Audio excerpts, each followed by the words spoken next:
Hey, and welcome to this edition of the Patrick Show for the week of December 18th. Hope you all are having a good holiday season so far. Um, this week was like really shitty for news. Like I know it generally is, but this week was just flat out depressing. Russian ambassador was just shot in Turkey.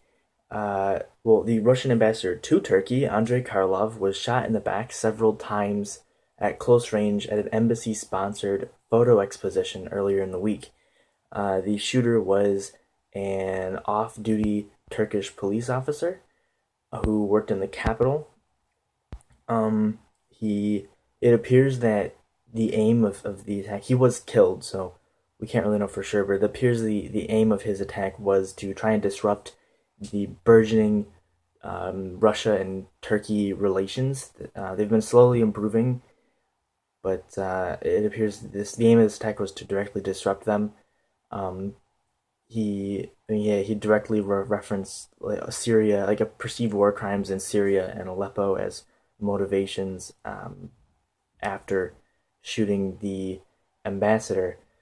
Um, Thankfully, Russia and Turkey are not rising to the bait, and they're continuing to work to repair their relations. If you remember, they've been kind of having rocky relations after Turkey shot down a Russian warplane at the Syrian border in 2015, and they've been recently working together to evacuate citizens and rebels from Aleppo, and that's been sparking a general repair in their relations since then.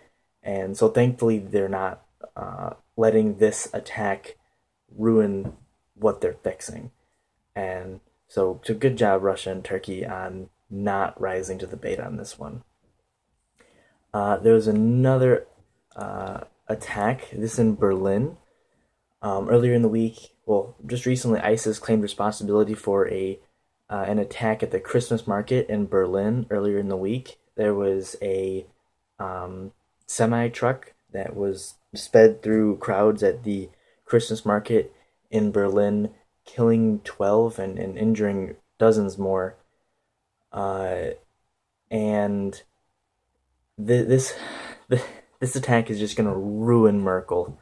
So Germany is largely run by Chancellor Angela Merkel, and she's been having a lot of issues lately politically, and this is probably just gonna be the final nail in the coffin for, well, an extra nail in the coffin.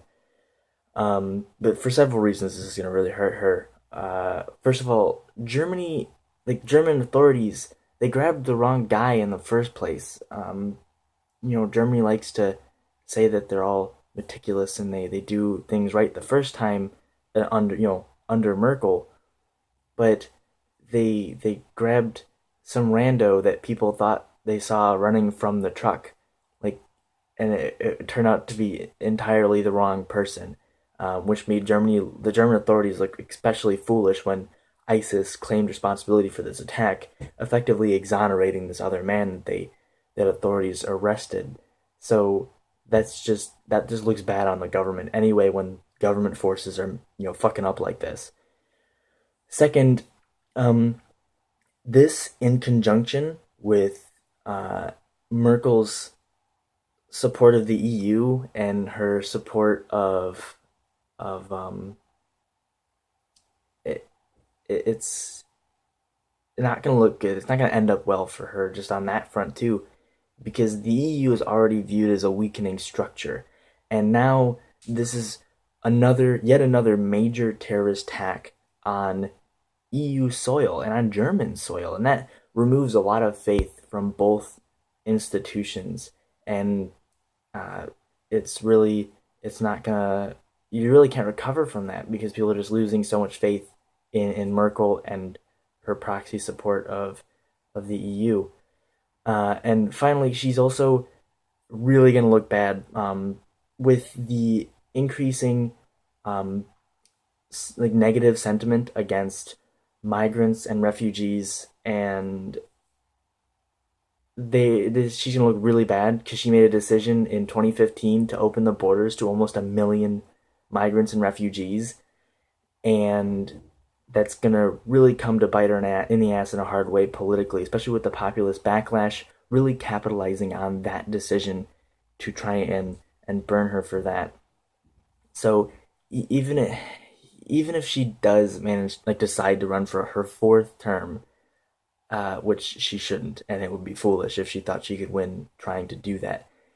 But even if she does, with the global populist backlash is coming against her, with her decision about the migrants coming against her, and lack of faith in the strength of her government, it's going to have it's going to cause a lot of issues for her as a politician, and for the existence of the European Union further down the line as well, with her being one of the biggest proponents being taken out of the picture. So, um, I don't know. There's really no recovery for her from that, and uh, it's Germany's gonna be walking into a rough spot pretty soon. And finally, in Mexico, there was a huge explosion at Mexico's largest fireworks market. It's killed. I don't know. Every few days, there's a new report with death counts and injured counts rising. I think last I looked, it's at least 30 dead and around 70 plus injured, mostly with severe burns. Um, I haven't seen any reports about what caused the explosion, but this is like the third major blast and a major explosion at a fireworks market in the last 11 years. So it's kind of interesting that they haven't adjusted safety regulations at all or anything. Um, and I mean, fireworks are like accidents like this are not uncommon. They're not unheard of. Fireworks are a huge deal in Mexico in general, and especially now during the Christmas season. So like fireworks accidents are unheard of, but accidents on this scale are quite significant. I'm a little surprised that this was even able to happen, and I'll have to keep an eye out for any reports on what caused this whole chain reaction to start. But that is it for this episode. And if you want to learn more about anything that I've talked about in this video, you can check links in the description below. Um, if there's any developments in any of these stories, you'll definitely hear about them here. And I will see you next week.